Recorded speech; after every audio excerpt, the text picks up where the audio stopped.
In this video, I'll show you how to cash out on OneXBet. This is very simple. Subscribe to the YouTube channel for more important videos like this. Before we continue, I want to show you how to create a professional OneXBet account. To do that, click on registration, take the third option. Fill in your details correctly from your surname right down to your password. In the promo code box, you're going to use the promo code LEOTV. If you use the promo code LEOTV, OneXBet is going to give you a 300% bonus on your first deposit. This means if you deposit $100, you're going to receive $300. Once you're done, click on these three boxes and register your account. Now, let's continue. If you want to cash out on OneXBet, here's what to do.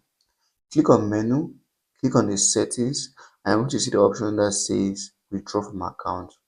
So you click on withdraw from account and you're going to bring it to this page here, and this is where you cash out. So to cash out, it depends on the country which you are in. So you're in a country that supports a lot of cash out methods, you're just going to choose the one that's okay for you, and then follow the instructions that you are going to receive. Then withdraw the money to your account of your choice.